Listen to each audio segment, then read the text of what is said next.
आप भरोसा करें ना करें, आपका विश्वास अगर दृढ़ है, आपका भरोसा यदि दृढ़ है, तो शिव आपके करीब में है,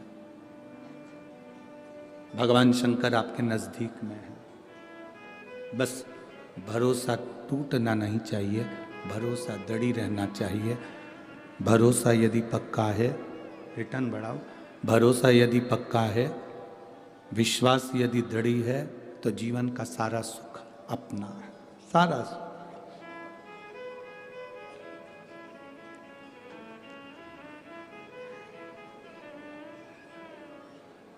बैठे हो आप यहां, शिव की कृपा है, सुन रहे हो कथा, शिव की कृपा है।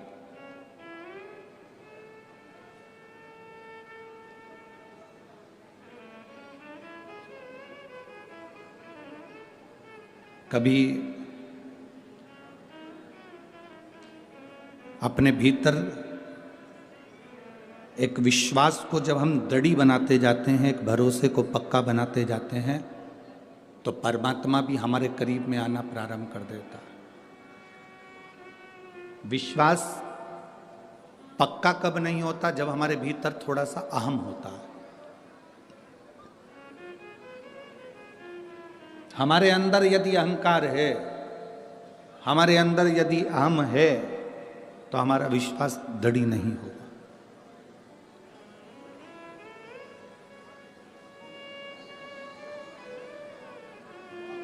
जो तुमने खाया है,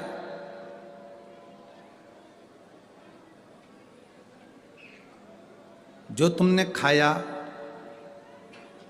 हमने खाया, वो 24 घंटे के अंदर उसको निकालना जरूरी है। अगर वो 24 घंटे के अंदर हमारा खाया हुआ नहीं निकलता, तो हमें बीमारियां आना प्रारंभ हो जाती हैं। बोलो सही है?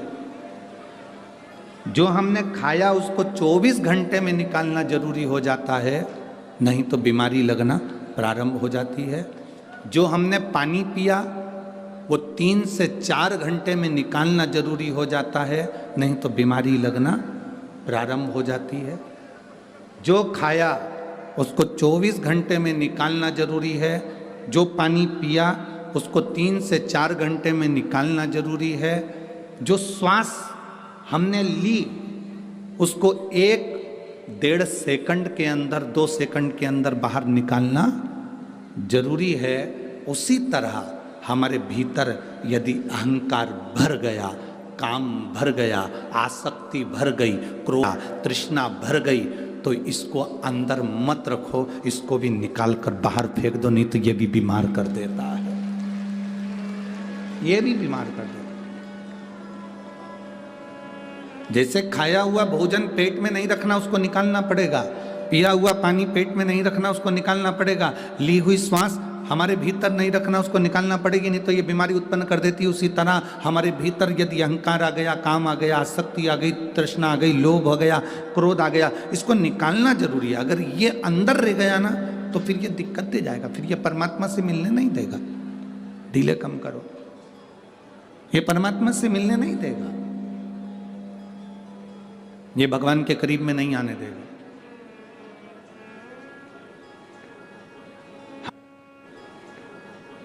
हमारे भीतर का अहम हमें बाहर छोड़ना। ये जितने भी असुर होते हैं ना, राक्षस, ये केवल अहम में रहते हैं। एक बहुत अच्छा चरित्र आता है स्कंद पुराण के अंदर। महेंद्रपुरम के एक राजा थे।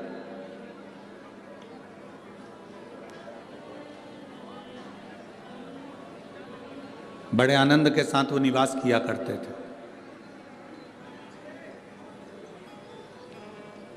उनकी धर्मपत्नी भी भगवान शिव की भगत थी और महेंद्रपुरम के राजा भी भगवान शंकर के भक्त थे।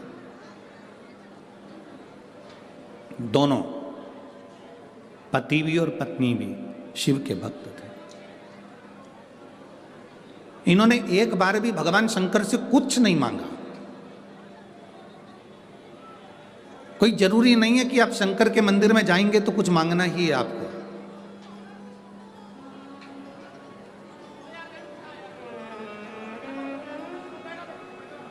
लोग कहते हैं कि हम शिव के मंदिर में जाएंगे तब हमारा दुख कटेगा।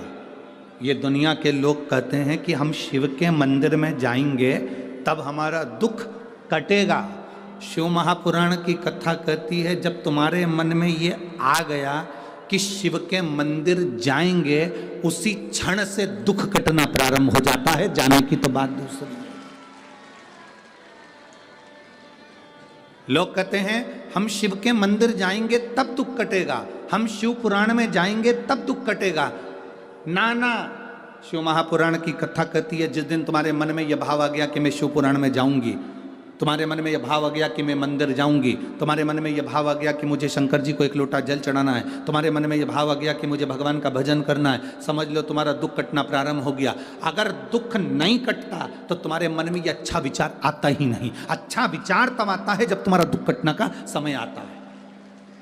अच्छे विचार तब आते हैं जब तुम्हारा दुख कटने का समय तुम्हारे करीब में आता है, नहीं तो अच्छा विचार भी नहीं आता। अच्छे विचार तब आएंगे जब तुम्हारा दुख कटने का समय तुम्हारे पास में है। आप जितने लोग शिव महापुराण की कथा में बैठते हो, क्यों हम इतने विश्वास के साथ क्यों कह देते हैं कि जितने लोग कथा सुनने आए हो बाबा तुम्हारी झोली भरेगा, इतने विश्वास के साथ हम कहते क्यों हैं? कारण क्या है इसका कहने का? उसका कारण केवल इतना सा है कि शिव महापुराण की कथा तक वही पहुंचता है जिसको बाबा ने बुलाया होता है या चुना होता है, जिसके कष्ट मिटाना होता है।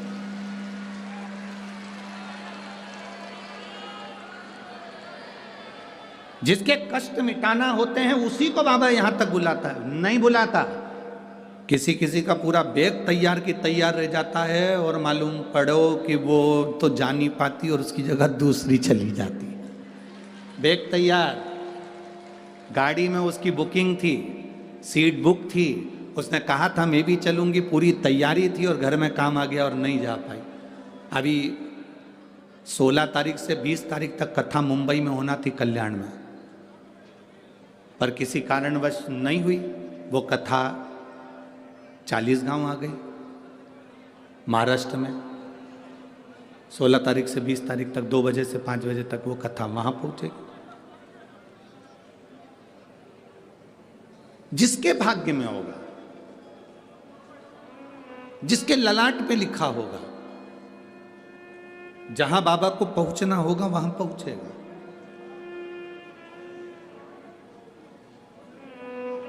वरना मुश्किल है, बहुत मुश्किल। एक मां बैठी है यहां,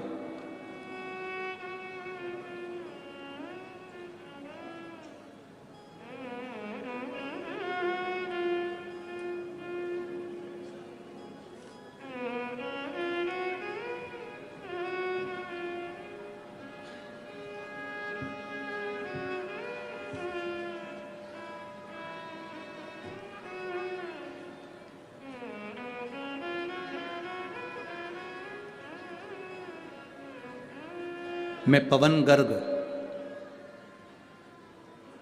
पवन गर्ग निवासी गुड़गांव हरियाणा से हैं। मेरा मोबाइल नंबर ये है। कहीं बैठे हैं पवन जी गर्ग? आप ही हैं? दोनों हाथ हिला दो एक बार। श्री शिवाय नमस्तुभ्यम। मैं पवन गर्ग निवासी गुड़गांव हरियाणा। एक बार वापिस हाथ हिलाओ। ठीक, मेरा मोबाइल नंबर ये है गुरुजी। भोले बाबा की कृपा का मैं क्या वर्णन करूं। 2020 मई में मेरा कैंसर का ऑपरेशन करके डॉक्टरों ने कैंसर की गांठ निकाल दी। मेरी कैंसर की गांठ निकाल दी थी, परंतु 3 साल में दूसरी बार मुझे कैंसर हो गया। कैंसर गंभीर स्टेज पर पहुंच गया, पूरे शरीर में कैंसर फैल गया। डॉक्टरों ने कहा अब इतनी लास्ट स्टेज पर कैंसर है कि ये इंजेक्शन से कवर हो जाए तो बहुत बड़ी बात। हमको इंजेक्शन लगाना शुरू करा। वो इंजेक्शन इतना कष्टदायक था गुरुदेव कि उससे तो मौत भली है। इतना कष्टप्रद वो इंजेक्शन था जो मुझे हर महीने 3 महीने में लगने लगा। गुरुदेव, इतनी बड़ी बीमारी और इतना तकलीफदायक बीमारी है कैंसर बाबा भोलेनाथ से प्रार्थना करना गुरुदेव कि किसी के शरीर को बाबा ऐसा कष्ट ना दे, सब स्वस्थ रहें, सब निरोगी रहें। गुरुदेव डॉक्टर ने कह दिया कि तुम कुछ दिन के मेहमान हो और तुम्हारा शरीर अब बेकार हो गया है, इसमें इंजेक्शन से भी काम नहीं पड़ रहा। तब किसी ने कहा कि शिवजी पर जल चढ़ाओ, मौका मिल जाए तो किसी को सीहोर भेज दो, सीहोर जाकर कुबेरेश्वर धाम से मांग कर कंकर शंकर रुद्राक्ष लेकर आ जाए, पूजन कर कर। हम उस रुद्राक्ष को लेकर आ गए और उस रुद्राक्ष को तांबे के कलश में गलाकर शिवजी को चढ़ाते हैं। गुरुदेव कुबेरेश्वर धाम साधारण धाम नहीं, शंकर का कैलाश पर्वत ही है, वहाँ का कंकर शंकर स्वयं हमारा कल्याण करता है। हमने उसको गलाकर पानी पीना प्रारंभ करा। मैं बाबा को क्या वर्णन करूं गुरुदेव, बाबा ने मेरी लाज रखी। जो कैंसर मेरे पूरे शरीर में फैल चुका था, वो शिवजी पे चढ़े हुए जल और एक बेलपत्र से आज मेरी रिपोर्ट 0 आई है। इसलिए मैं बाबा को यहाँ नमन करने के लिए आया हूँ। गुरुदेव ये कथा का पंडाल नहीं है, टीवी वाले भी इस लाइन को जरूर पढ़ना जो उस बच्चे ने लिखी है। जितने लोग एलईडी पर कथा पढ़ रहे हों या लेटर पढ़ रहे हों तो इस लाइन को जरूर पढ़ना। यह कथा का पंडाल नहीं है। आप लोग अगर आस्था चैनल पर कथा सुन रहे हैं तो टीवी पर भी पढ़ें। यह कथा का पंडाल नहीं, भोले बाबा का मेडिकल कैंप है, जहां जो आता है उसका कष्ट मिट ही जाता है। आप इसको एलईडी पर पढ़ें, आस्था चैनल पर पढ़ें। और गुरुदेव ये साधारण सा कैंप नहीं है। टीवी के सामने बैठकर तो केवल हम थोड़ा सा उपचार लेते हैं, पर कथा के पंडाल में पहुंचकर हम पूरे ठीक होकर जाते हैं। ये शिव तत्व है, बाबा की भक्ति।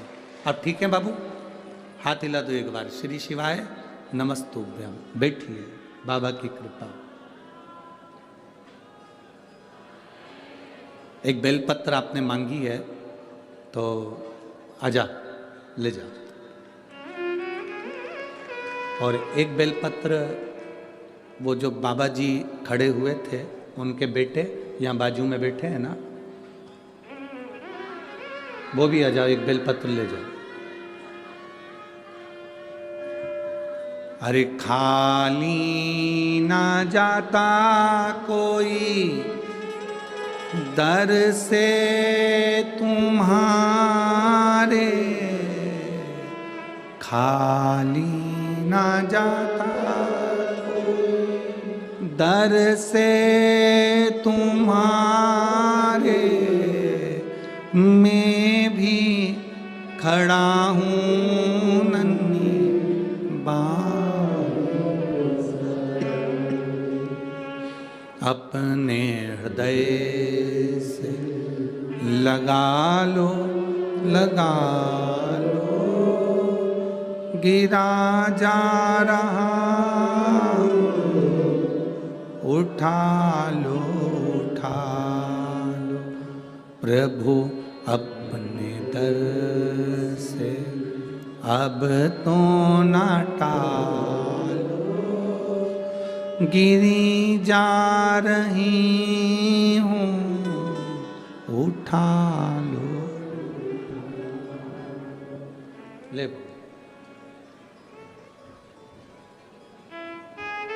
ये आपके पिताजी को दीजिएगा। शंभु श्री शिवाय। स्वास्थ्य ठीक है उनका? बाबा का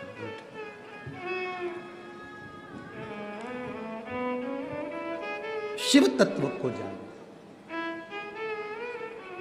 इन्हीं ने पत्र लिखा था कि हम कैसे विश्वास कर लें, क्या एक बेलपत्र और जल से क्या कैंसर मिट सकता है? और शिव तत्व शंभु शंभु है, शिव शिव।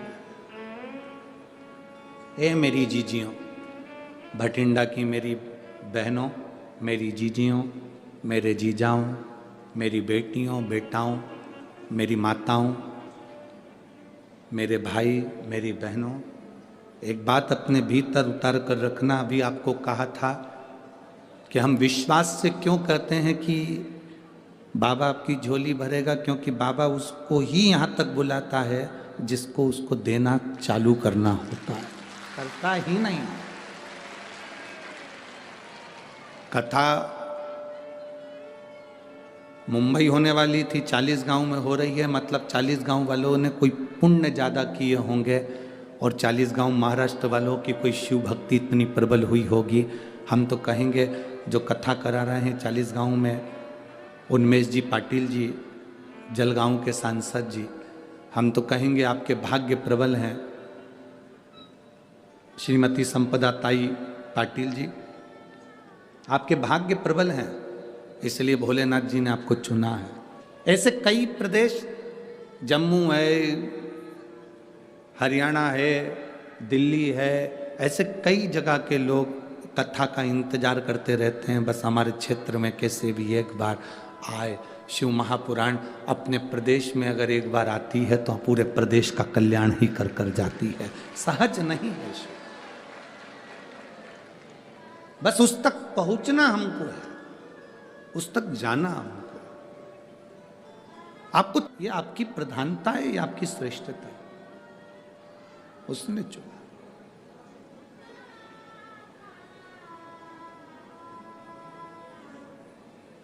एक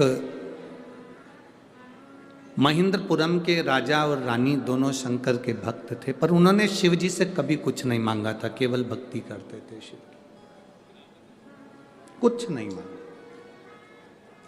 हम तो कहते हैं जो शंकर के मंदिर में एक लोटा जल चढ़ाने लगता है ना, उसको मांगने की जरूरत ही नहीं पड़ती है, लोटा भरा हुआ जाता है। और जब मंदिर से तुम खाली लोटा लेकर जाते हो, वो खाली नहीं रहता, बाबा उसको इतना रोज भरकर भेज देता है कि तुम्हारी जिंदगी सार्थक हो जाती है, इतना भरकर भेजता है।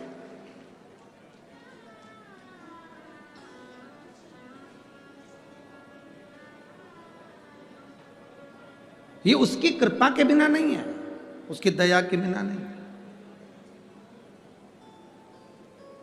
उसने भेजा। शिव कथा कर रही है, महेंद्रपुरम के राजा ने शिव भक्ति करी, उनकी पत्नी ने भक्ति करी, कभी नहीं मांगा। अब बेटा जन्म लेने वाला है, महेंद्रपुरम के राजा की रानी गर्भ से है, गर्भित है।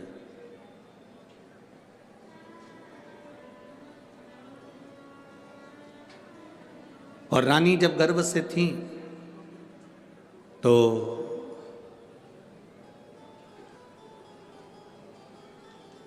उनकी जो दासी थी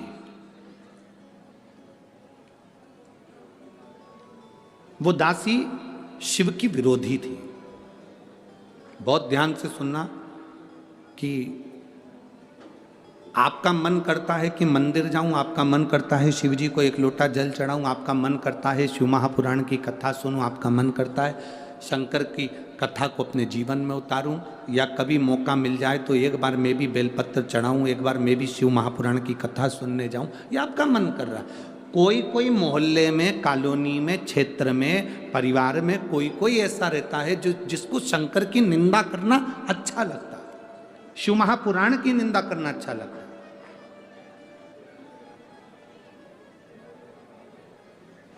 कोई कोई ऐसा रहता है, उसको निंदा प्रिय लगती है, उसको निंदा अच्छी लगती है। कितना बड़ा दोष है शिव महापुराण की निंदा, शंकर की निंदा, शंकर की निंदा करना या शंकर की निंदा सुनना। देवऋषि नारद ने शिव जी की निंदा करी थी तो बंदर का मुंह लगा था, भगवान विष्णु ने शिव जी की निंदा सुनी थी तो उनको घोड़े का मुंह लगा था। उनका हयग्रीव अवतार हुआ था भगवान नारायण का, क्योंकि घोड़े का मुंह लगाया गया था, उन्हें निंदा सुनी थी।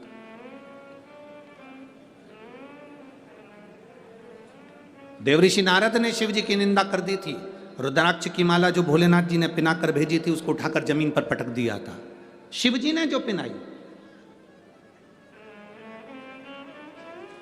कितना बड़ा दोष है। आप किसी मंदिर में अपनी 4 व्हीलर गाड़ी को लेकर गए, पंडित जी से कहा पंडित जी इसकी पूजन कर दो, पंडित जी ने पूजन करी, भगवान की चढ़ी हुई माला लाकर उस गाड़ी पर चढ़ा दी, गाड़ी दौड़ने लगी, पत्तियां गिरने लगी, जमीन पर वो पत्तियां गिर रही हैं, भगवान के चढ़े हुई माला की फूल पत्ती जमीन पर गिर रही है। उसका दोष पंडित को जितना लगेगा उससे ज्यादा दोष तुमको भी लगेगा, क्योंकि भगवान की चढ़ी हुई माला उसने गाड़ी पर चढ़ा दी और वो गाड़ी भुड़ भुड़ कर कर जा रही है और उसकी पूरी माला पत्तियां पांव में आ रही है।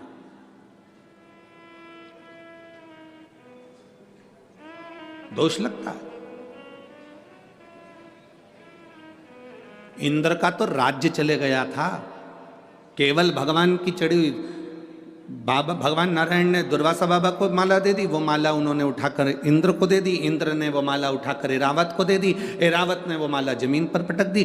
भगवान की पहनी हुई माला जब जमीन पर पटकी तो इंद्र को श्राप लग गया कि तू तेरी राज सत्ता पूरी विहीन हो जाएगा, तेरी पूरी सत्ता चली जाएगी, पूरा वैभव चले जाएगा।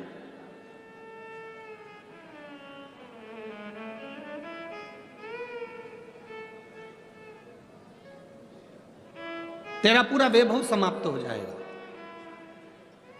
हमारी ये व्यासपीठ की हमारी एक नियम है, हमारा व्यासपीठ का एक नियम, बेलपत्री हम उसी को देते हैं जिसके हृदय में जरूरत है।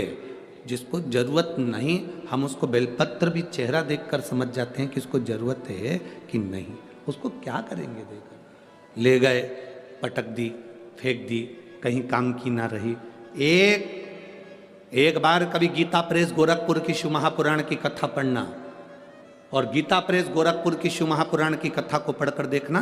गीता प्रेस की गोरखपुर शिव महापुराण की कथा में लिखा हुआ है कि शंकर भगवान की पोथी पर शिव महापुराण जहां हो रही हो, वहां जो बेलपत्र पोथी पर समर्पित होती है, वो बेलपत्र नहीं रहती, वो दुनिया की सबसे बड़ी औषधि हो जाती है। उसका अध्ययन अगर आप लोग करेंगे, शिव महापुराण को अगर पढ़ेंगे तो आपके अध्ययन में आएगा, आपके स्मरण में आएगा। पढ़ो उसको। कहीं सीओर वाला महाराज झूठ तो नहीं बोल दिया कि अपने मन से बोल दिया। पढ़ो, विद्येश्वर संहिता पढ़ो, उमाखंड पढ़ो, कुमार संहिता पढ़ी है, पढ़ो उसको, उसमें मालूम पड़ेगा।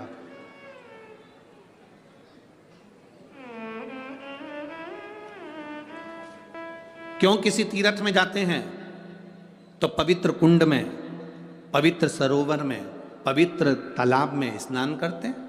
क्यों तीर्थ में जाते हैं तो संतों के यहां, गुरु के यहां हम लंगर चखते हैं? क्यों? 5 स्टार होटल में, किसी तीर्थ में जाना तो 5 स्टार होटल में भोजन मत करना, ये हम पहले भी बोले हैं। किसी तीर्थ में जाना तो उस जगह पर लंगर हो रहा हो, लंगर चल रहा हो।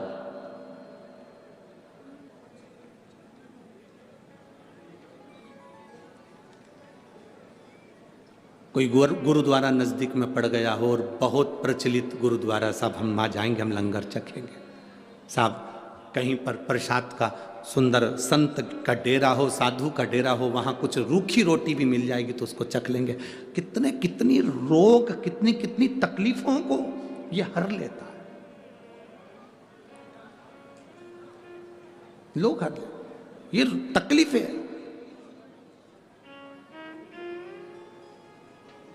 सीहोर कुबेरेश्वर धाम पर लोग आते हैं।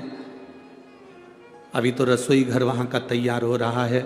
आप लोगों का प्रेम है, शायद 15 से 20 दिन में वो रसोई घर तैयार होकर, उस रसोई घर में भी अब मशीनों द्वारा भोजन तैयार होने लगेगा और भोजन लाखों भक्त जैसे वहाँ आते हैं प्रेम से पाने लगेंगे। बाबा की ऐसी कृपा।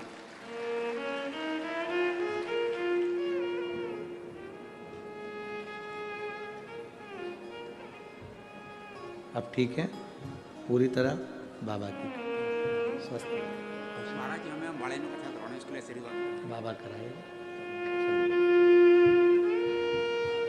पलंग पर पड़े रहते थे, इतना कैंसर फैल चुका था कि पूरा शरीर बेकार हो चुका था और डॉक्टर के हिसाब से हर 3 महीने इंजेक्शन लगता था इनको।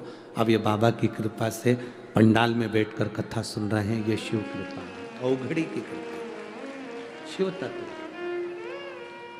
बोल बम का नारा है, सारी समस्या का हल शिव तत्व की प्राप्ति का मूल। एक निंदा करने वाली ने निंदा करना प्रारंभ करा। महेंद्रपुरम के राजा रानी शिव भक्त थे और एक उनकी सेविका ने निंदा करना प्रारंभ करा। सेविका निंदा कर रहा है।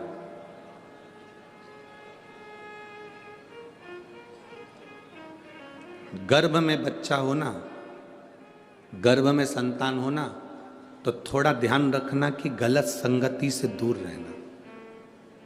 लोग गलत संगति किसको समझते हैं कि साहब ये मत खाना, वो मत खाना, ऐसा मत करना, वैसा मत करना।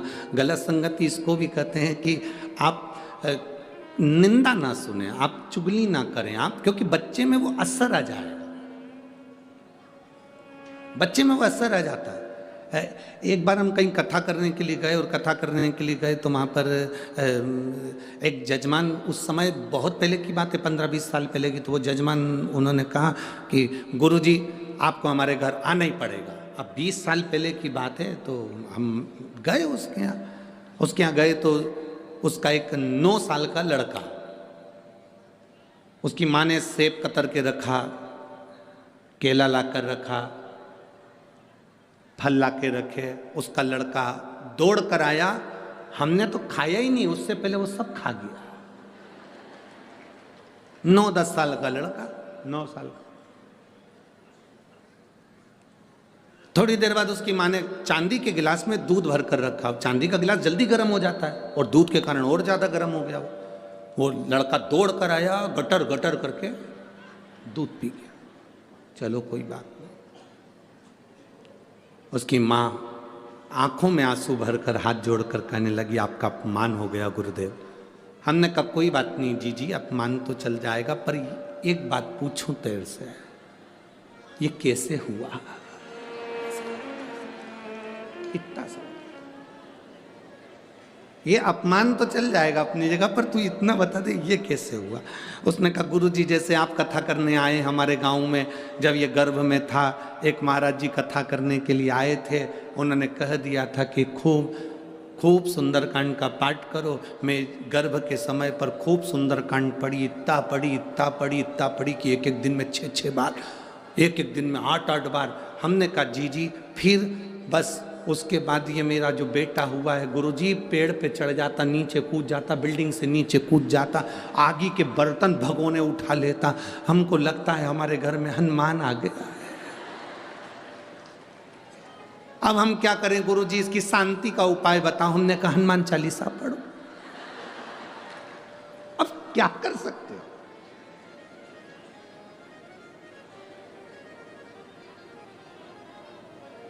अरे पवन तनय संकट हरन, मंगल मूर्ति रूप, राम लखन सीता हृदय बसो। एक बात बहुत अच्छे से सुनना। अरे तुम्हारी बीपी की गोली है ना, शुगर की गोली है ना, वो डॉक्टर कह देता है सुबेरे शाम एक लेना। डॉक्टर 2 गोली का डोज कब देता है? जब तुम्हारा बीपी शुगर ज्यादा ही गड़बड़ हो रहा हो। बोलो सही बात है कि गलत है? नहीं तो 1 गोली बहुत है। पंडित जी ने ये थोड़ी ना कहा था कि दिन भर 24 घंटे ही सुंदरकांड पढ़ो। तुमने टेबलेट ज्यादा ले ली, गोली ज्यादा खा ली। पंडित जी ने कहा था सुंदरकांड का पाठ करना, पर ऐसा नहीं बोला था कि 24 घंटे पढ़ लो। आज तक इस व्यासपीठ से हमने ये नहीं कहा कि तुम 24 घंटे शिव जी के मंदिर जाके बैठ जाओ। बोला कभी? अपने घर में रहो, खूब बढ़िया भोजन बनाओ, अच्छा व्यापार करो, नौकरी करो, सर्विस करो, अपने शरीर की कैपेसिटी है उससे दुगना कमाओ। हम ये भी नहीं कहते कि तुम तुम्हारा काम छोड़ दो, धंधा छोड़ दो। अपने शरीर की जितनी कैपेसिटी उससे दुगना कमाओ, ज्यादा से ज्यादा कमाओ। पर निवेदन है, कमाने के साथ में जो कमाया है उसका कम से कम 2 अंश अपने शरीर पर खर्च भी करो। जोड़ जोड़ के मर मत जाना, अपने ऊपर खर्च करो। अपने ऊपर, सियोर वाले महाराज को भी मत दो, किसी को मत दो, तुम अपने ऊपर खर्च करो। तो अपने ऊपर खर्च नहीं करता, वो बाद में फिर दवाई में खर्च करता है। ऐसे कई प्रदेश। शिव महापुराण के उमाखंड में भगवान शंकर पार्वती जी से कहते हैं, सुन पार्वती, शरीर का विकास करना मेरा काम है। पार्वती, शिव महापुराण के उमाखंड में देवाधिदेव महादेव कहते हैं, शरीर का विकास करना मेरा काम है, बुद्धि का विकास करना मनुष्य का काम है। अपनी बुद्धि को कहां तक लेकर जाना है। शरीर का विकास मैं करूंगा, पर बुद्धि का विकास इंसान खुद करेगा, मनुष्य खुद करेगा। अपनी बुद्धि का विकास आपको करना है। क्या अच्छा है, क्या बुरा है, कौन गलत है, कौन सही है, किसके साथ रहना, किसके साथ नहीं रहना, कौन अच्छा, कौन बुरा, ये तुम्हारी बुद्धि का विकास तुम्हें करना पड़ेगा। जरा सा सुंदरता देखकर, जरा सा प्रेम देखकर ये नहीं सोच लेना कि बहुत अच्छा व्यक्ति, ना ना ना ना, पहले परखो, जानो, उसके बाद विचार करो।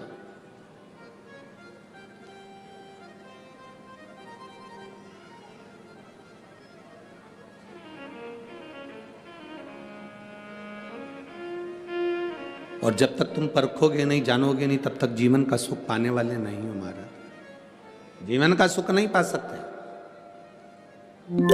परखो पहले। जरा सी देर में कह दिया वो अच्छा व्यक्ति है, जरा सी देर में कह दिया वो बुरा व्यक्ति है, ना ना ना, तुमने परखा भी? अभी तुम परखे हो? अभी तुमने जाना?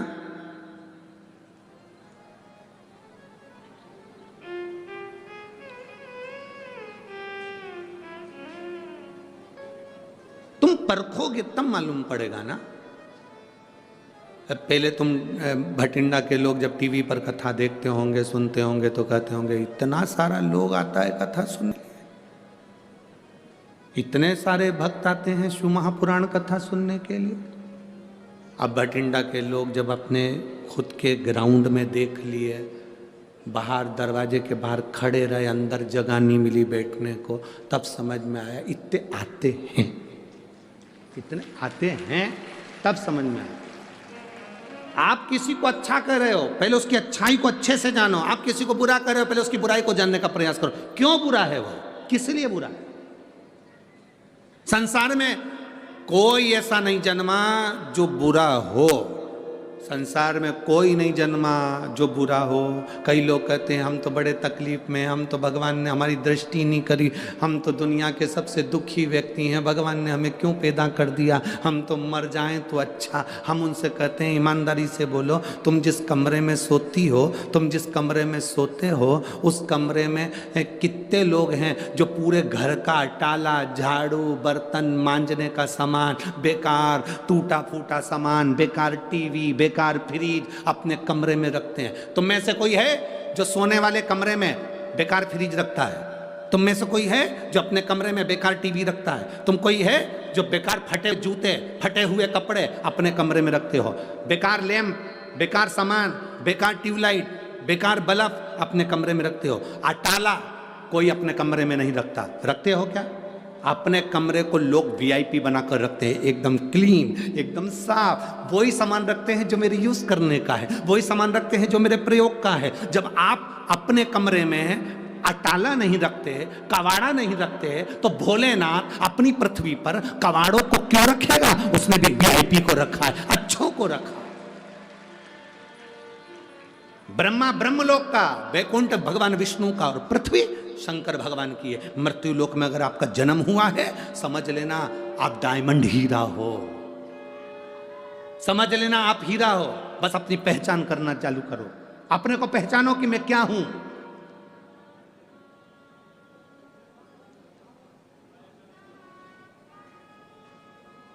अपने आप को हम पहचान ही नहीं पा रहे हैं। हम कह देते हैं हम तो बहुत हमारे सेठ जी हैं और हम तो बहुत छोटे। ना, काहे को छोटे? उसने जन्म दिया पृथ्वी पर तो हीरा बनाकर पैदा करा। जितनों को मेरा परमात्मा पैदा करता है, उतनों को कुछ ना कुछ हुनर देकर भेजता है। बस उस हुनर को हमें खोजना है, और जिसने अपनी जिंदगी के उस हुनर को खोज लिया, समझ लो वो जिंदगी में नाम कमा कर चले गया। उस हुनर को खोजने की तैयारी करो, उसको खोजो। लोग कहते हैं कैंसर जैसी बीमारी का रोग का इलाज नहीं, लोग कहते हैं लीवर किडनी का इलाज नहीं। हम कहते हैं एक बार दिल से शिव महापुराण की कथा सुनो और भगवान शंकर पर एक लोटा जल चढ़ाना प्रारंभ करो। ऐसा दुनिया में कौन सा रोग है जो महादेव नहीं हर सकता? हरेगा, बस तुम्हारा दिल और विश्वास पक्का रखना। एक पत्र है, देखिए।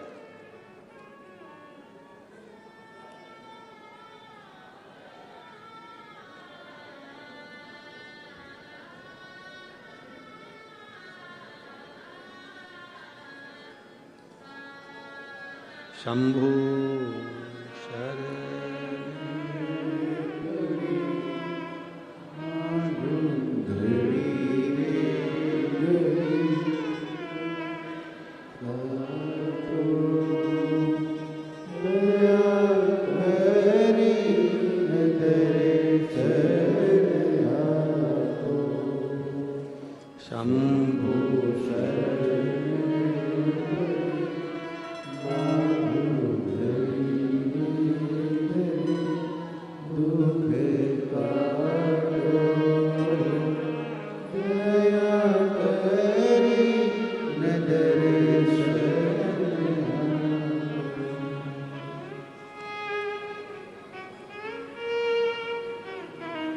मेरा नाम निर्मला देवी है। मैं बरनाला की रहने वाली हूँ, बरनाला की रहने वाली हूँ। कहीं बैठी हैं कहा? कहीं बैठी हो तो हाथ हिलाइएगा। मेरा नाम निर्मला देवी है, मैं बरनाला की रहने वाली हूँ। आप ही हैं? हाथ हिला दो एक बार। श्री शिवाय नमस्तुभ्यम। मैं बरनाला की रहने वाली हूँ गुरुजी, एक बार वापस हाथ हिलाओ। श्री शिवाय नमस्तुभ्यम। मैं भोले बाबा का क्या वर्णन करूं? पूरे परिवार को परख लिया, पूरे रिश्तों को परख लिया, पर कोई साथ नहीं देता। देता तो बाबा ही है साथ। गुरुदेव, कर्जा ज़्यादा हो गया था, बहुत ज़्यादा मात्रा में कर्जा बढ़ गया था। शायद इसको चुकाना मुश्किल था, इतना कर्जा था। रोते रोते जीवन निकल रहा था, आंसू भर भर कर रोते, क्योंकि कर्जा इतना है कि कैसे चुकाएं। पर आपकी कथा टीवी पर आई और उसने बल प्रदान करा। आपने बेलपत्री के कांटे, बेलपत्री की पत्ती, शमी पत्र का एक उपाय आपने बताया, और उस उपाय को बाबा की कृपा से हमने केवल एक बार करा। और बाबा का मैं क्या गुणगान करूं गुरुदेव। आज मैं बाबा की कृपा से पंडाल में बैठी हूं, पूरा कर्जा चूक गया, तब मैं कथा सुनने के लिए आई हूं। मैंने भी संकल्प लिया था जब तक कर्जा नहीं चुकेगा तब तक पंडाल में नहीं जाऊंगी, पर मेरे बाबा ने मेरा पूरा कर्जा चुकाया। शायद मेरी जिंदगी में इतना बड़ा कर्जा किसी का नहीं होगा जो मेरे ऊपर था, पर मेरे बाबा ने चुका दिया। आज मैं बाबा को नमन करने के लिए आई हूँ, बस बाबा को प्रणाम करने के लिए आई हूँ। ठीक है बाबू, श्री शिवाय नमस्तुभ्यम। बैठिए। हर हर। एक पत्र और देखिए। मेरा नाम राकेश कुमार, गांव मौजगढ़। मौजगढ़ है क्या? मौजगढ़, अबोहर, पंजाब। कहीं बैठे हैं? मेरा नाम राकेश कुमार, गांव मौजगढ़, अबोहर, पंजाब के निवासी हैं। कहीं बैठे हो तो हाथ हिला सकते हैं। पीछे हैं क्या? हाँ, दिख गए हो। ठीक है, एक बार हाथ हिलाओ वापिस। ठीक है, गेंद बिल्कुल बाउंड्री पर है, देखिए। दिख गए? हाँ, ठीक है। वापिस हाथ हिलाओ जी। हाँ, दिख गए। ठीक है। श्री शिवाय नमस्तुभ्यम। अच्छी पिच मिली है।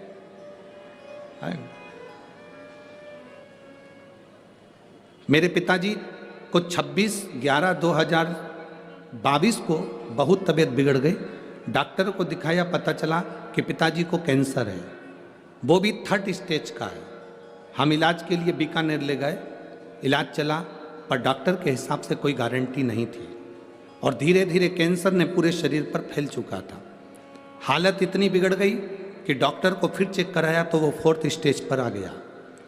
डॉक्टर हमें बोला कि आप इनको ले जाओ, तुम्हारे पिताजी को वापस घर ले जाओ, केवल 2 से 3 दिन, इन्होंने पत्र में लिखा है, आप पढ़ेंगे, 2 से 3 दिन के मेहमान हैं, इनकी सेवा करो। हम उनको घर लेकर आ गए। गुरुजी बहुत दुखी हैं। जब बहुत दुखी हो गए, रास्ता नहीं नजर आया, तब पड़ोस की महिला हमारे पिताजी को देखने के लिए जब आई तो उन्होंने बताया कि आप शिव जी को 1 लोटा जल चढ़ाया करो, बेलपत्र खाया करो, शंकर जी पे चढ़ी हुई, कुंदकेश्वर महादेव का नाम लो, शिव जी का स्मरण करो, शंकर का गुणगान करो। हमने वैसा की वैसे ही करना प्रारंभ करा। गुरुदेव, बाबा बाबा है। 1 बेलपत्र और 1 लोटे जल में क्या ना जाने क्या है, आज तक समझे नहीं थे, पर शिव पुराण के माध्यम से समझ में आ गया। हमारे पिताजी अब धीरे धीरे जो पलंग पर पड़े रहते थे, उठ उनका स्वास्थ्य ठीक होने लगा। बाबा का हम क्या गुणगान करें गुरुदेव। उनके शरीर में 4th स्टेज का कैंसर के साथ में एक गठान और हो गई, जो गठान 19 mm की थी। जब वो 19 mm की गठान का जांच प्रारंभ हुई, तब हम बाबा का जल पिलाते, बेलपत्र खिलाते, और फिर 15 दिन बाद हमने जांच कराई तो वो कैंसर की गठान 2 mm पर आकर रुक गई और बाबा की कृपा से अब उनको आराम है। हम यहाँ प्रणाम करने के लिए आए।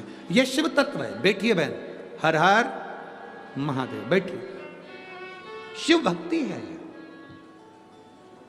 एक विश्वास, एक भरोसा, एक दृढ़ता।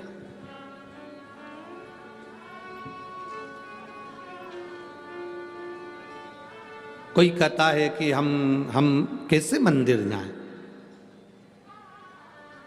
हम शिव को नहीं मानते, हम इस धर्म के, हम उस धर्म के। हम कहते हैं तुम्हारे घर में अगर कोई बीमार पड़ता है तो डॉक्टर के पास जाते हो कि नहीं जाते?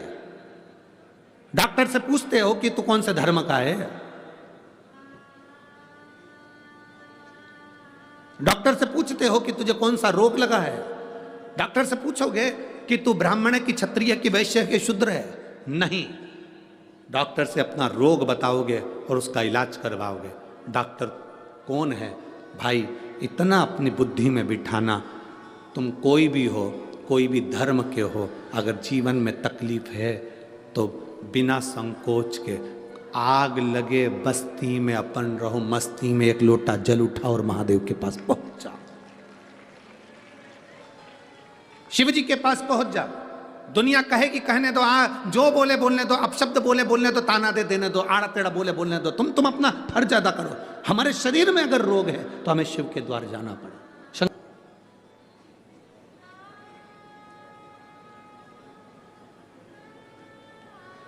एक माता बैठी हुई है यहां,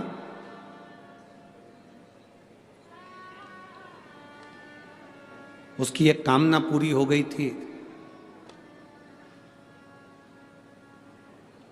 जब से कामना पूरी हुई थी वो आज तक उसने अन्न को, कहीं बैठी होगी यहीं एक बार, कहाँ बैठी? 18 दिन उसका पत्र भी था।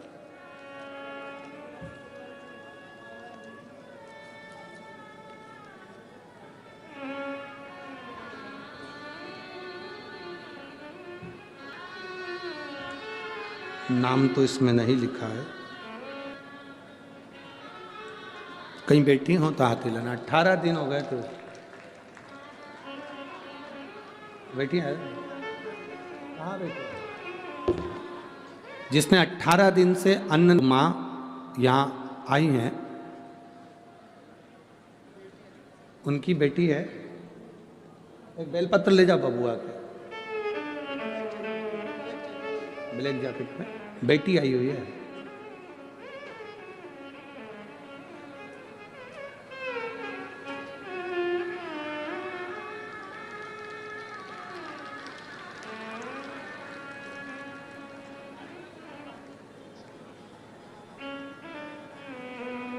शंभु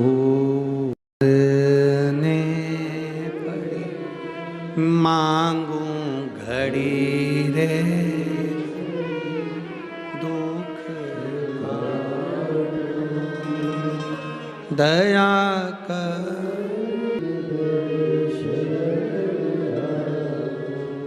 बेटी आप ही की है जो लेने आ रही है बेलपत्र?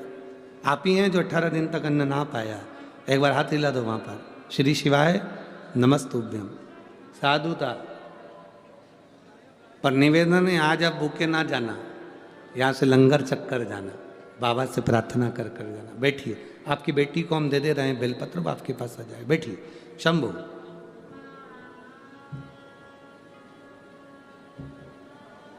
शंभु शर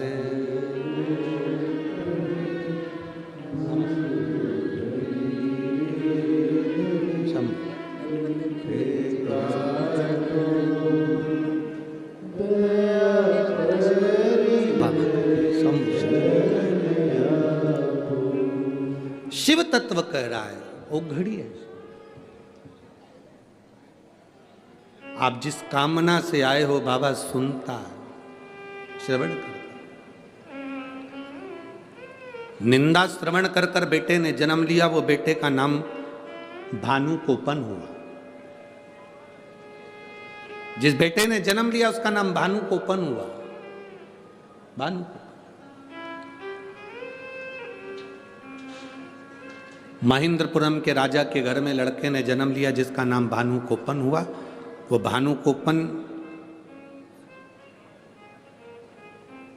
इतना तीव्र था क्योंकि शंकर और पार्वती का आराधना माता पिता ने करी थी, तीव्रता बहुत थी, पर बुद्धि में निंदा भरी हुई थी, इसलिए असुर प्रवृत्ति का था बड़ा तीव्र।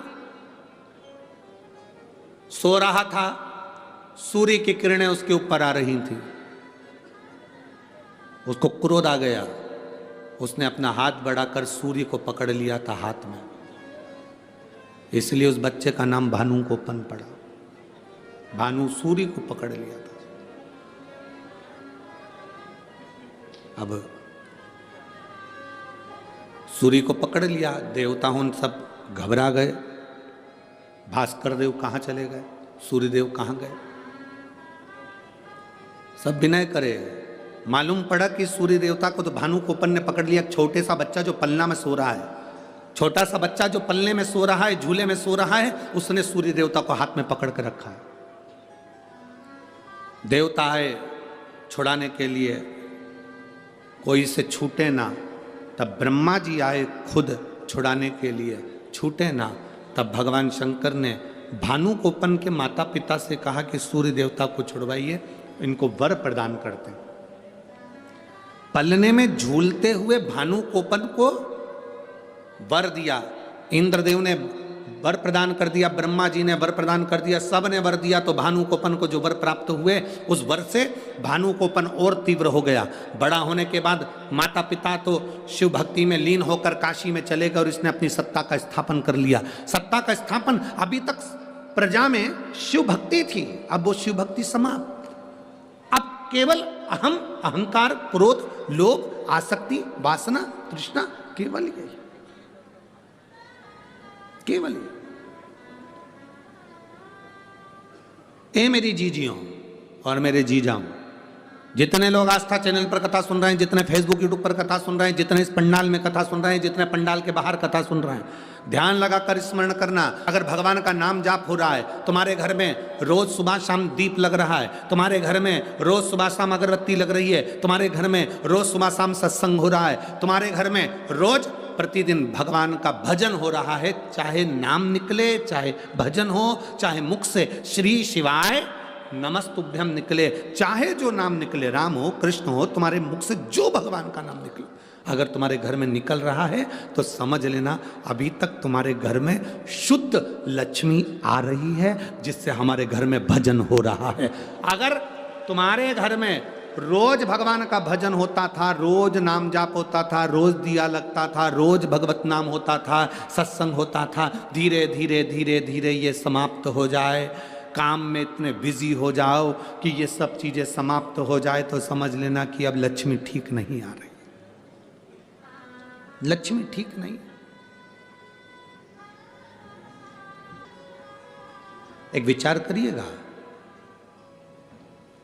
एक राजा के महल के पास में एक व्यक्ति रहता था, उसके पास में बहुत अच्छी कमाई होती थी। अच्छी कमाई होती थी तो उसने सोचा मैं करूं क्या, इतना सारा धन आता है, मैं क्या करूं। उसने अपनी पत्नी से पूछा कि मैं अगर मैं पैसा इकट्ठा करके रखूंगा तो चोर चुरा के ले जाएंगे, सोने की ईंट रखूंगा तो चोर ले जाएंगे, चांदी की ईंट रखूंगा तो चोर ले जाएंगे, अब मैं करूं तो करूं क्या। पत्नी बड़ी समझदार थी, ना जाने लोगों को क्या हो जाता है जो पत्नी को समझदार नहीं समझते।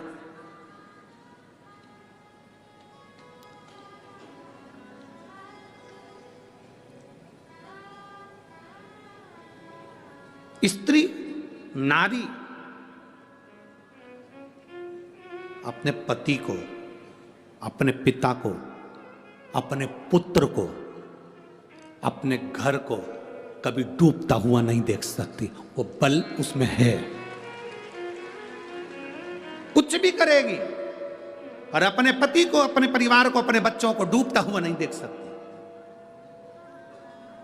जो व्यक्ति वहां नजदीक में रहता था वो पत्नी से पूछा कि सोने की ईंट बनाएंगे चोर ले जाएंगे, चांदी की ईंट बनाएंगे चोर ले जाएंगे, अब अपन करें क्या। पत्नी ने कहा एक काम करो, कोड़ियाँ लिया आओ। कोड़ियाँ जानते हो आप लोग, जानते हैं ना कोड़ी, कई लोग उसको खेलते हैं और कई लोग उससे खेलते हैं, कई लोग उस कोड़ी को हाथ में बांधते हैं, कई लोग पाँव में बांधते हैं। कोड़ी हाँ। पति ने पूछा इस कोड़ी का करेंगे क्या, तुम तो लाला के रख लो, जब देखा जाएगा, तुम तो रखो। पत्नी के कहने से पति कोड़ी लाला कर बोरों में भर भर कर, जोलों में भर भर कर, बेगों में भर भर कर रख दिया, पूरा घर भरा गया। एक दिन राजा बढ़ गया कि इसका एक ही इलाज है, बाजार से कोड़ी लाओ, कोड़ी में आग लगाओ, उसकी राख तैयार करो, शरीर पे लगाओ, राजा का शरीर ठीक हो जाएगा। अब नगर में देखा तो कोड़ी नहीं, महल में देखा तो कोड़ी नहीं, कोड़ी कहाँ गई? कहा वहां बिकती है। बाजार में गए तो एक भी कोड़ी नहीं, सवेरे सवेरे ये आ जाता पूरी कोड़ी खरीद कर लिया आता। मालूम पड़ा कि कोड़ी नहीं बाजार में, कहाँ गई? व्यापारियों से पूछा तो कहा एक व्यापारी आता है, वो पूरी कोड़ियां भर कर ले जाता है खरीद के। अच्छा, उसका एड्रेस दो। एड्रेस पाया, वहां पहुंच गए। ए भैया, राजा बीमार पड़ा है, कोड़ियां चाहिए, देव जरा। उसने कहा महाराज कोड़ी देने में मना, वो कोड़ी हमारे पैसे की है, हमने खरीदी है। भले तुमने खरीदी है पर कोड़ियां देना पड़ेगी, लाओ जल्दी से निकाल कर, वरना तुम्हें कारागार में डाल देंगे। द्वारपालों ने बारदान पकड़ कर रखा, कोड़ी वाला व्यक्ति अंदर गया, वो बेचारा थाली में कोड़ियां भरता, लेकर आता, कोड़ियों पर हाथ फेरता, डाल देता, फिर अंदर जाता, फिर लाता, कोड़ियों पर हाथ फेरता, फिर उनके बैग में डाल देता, झोले में डाल देता। इतने में द्वारपालों ने कहा एक बार में पूरी कोड़ी उठाकर क्यों नहीं लिया था? बार बार कोड़ी ला रहा है, हाथ फेर रहा है, डाल रहा है, क्या कर रहा है ये कोड़ियों पर हाथ क्यों फेर रहा है? उसने कहा भैया मैं कोड़ियों पर हाथ इसलिए फेर रहा हूं, इसमें से वो कोड़ी ढूंढ रहा हूं, ऐसी कौन सी कोड़ी आ गई जो मेरी इतनी सारी कोड़ियों को लेकर जा रही है, उस कोड़ी को ढूंढने का प्रयास कर रहा हूं। हमारे घर में भी एक कोड़ी कोई ऐसी आ जाती है, 1 रुपया कोई ऐसा आ जाता है कि हमारे घर के रखे हुए पूरे धन को ले जाता है, और हमारे यहाँ कोई 1 रुपया ऐसा आ जाता है जो हमारे भटिंडा में शिव महापुराण की कथा करवा देता है। उस धन को पहचानो कि वो धन कौन सा है। एक धन ऐसा आया कि पूरा बर्बाद कर दिया, एक धन ऐसा आया कि पूरा ले जाकर कहीं ना कहीं बर्बाद हो गया, एक धन ऐसा आया कि पूरा बर्बाद हो गया, और एक धन ऐसा आया कि हमारे घर में सत्संग करा दिया, भजन करा दिया, लंगर लगवा दिया, भगवान की भक्ति करा दी। वो धन, वो कोड़ी कौन सी है? सत्य की कोड़ी आएगी, अच्छी कोड़ी आएगी तो अच्छा काम कराएगी, बेकार कोड़ी आएगी तो बेकार काम कराएगी।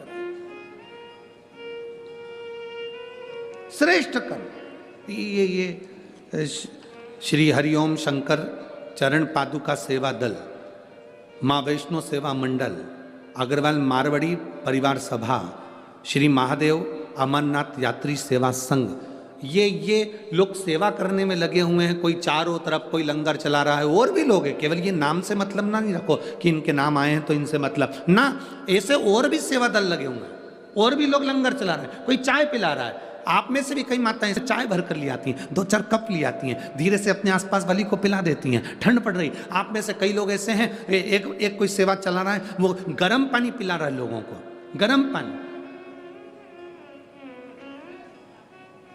और मैं यजमान श्री अमरजीत जी मेहता जी को भी धन्यवाद दूंगा। किसी की चप्पल खो गई, उनके लिए चप्पल का व्यवस्था कर दी। किसी का मोबाइल खो गया, उनकी मोबाइल की व्यवस्था कर दी। किसी को कुछ तकलीफ है, तुरंत एम्बुलेंस आई। कल वो एक बच्चा बाहर रह गया, उसके मम्मी पापा अंदर आ गए, छोटा सा बच्चा रो रो के बिलख रहा था। वो अमरजीत जी मेहता जी के बेटे बाहर घूम रहे थे, वो पदम, उनको मालूम पड़ा, वो बच्चे को गोदी में लेकर, जब तक वो बच्चे से अपने माँ बाप को नहीं मिलवा दिया तब तक वो पदम कथा सुनने नहीं बैठा और घूमता रहा और उसको मिलाने के लिए लगा रहा। श्रेष्ठता इसी को कहते हैं। आपके घर में अगर 1 रुपया अच्छा आया है तो सत्य मार्ग पर लग रहा है। आज ये सेवा दल सेवा कर रहे हैं, इतने ये लगा हुआ है। श्री महादेव अमरनाथ यात्री सेवा संघ, अग्रवाल मारवाड़ी परिवार सभा, माँ वैष्णो देवी मंडल, हरिओम शंकर चरण पादुका सेवा दल, और भी ना जाने कितने कितने लोग जिनका नाम यहाँ नहीं पहुँचा। कोई चाय पिला रहा, कोई गर्म पानी पिला रहा, कोई दूध पिला रहा, कोई बिस्कुट खिला रहा। कई तो पुलिसकर्मी भी, उनकी भी वीडियो बहुत चल रही है, पुलिसकर्मी भी हलवा सी खिला रहे। कितनी सेवा करी है भाई, समझ लेना। आपके यहाँ 1 रुपया 1 कौड़ी अच्छी आई थी, जो इस शिव महापुराण में तुमने लगाई, अच्छी जगह पर लगाई, तो तुम्हें खुशी होना चाहिए कि वो अच्छी जगह लगी है, ये तुम्हें प्रसन्नता होना चाहिए, ये खुशी होना चाहिए कि वो श्रेष्ठ जगह पहुंची है। गलत जगह जाए तो समझ लो कि फिर वो गलत जगह लग गई है, गलत जगह। और महाराज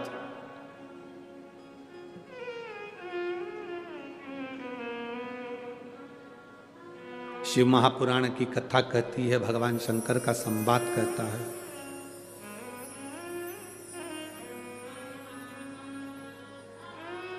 भगवान शंकर का पावन चरित्र कह रहा है कि हरि ओम में ओम समाया है, मेरा भोला नगर में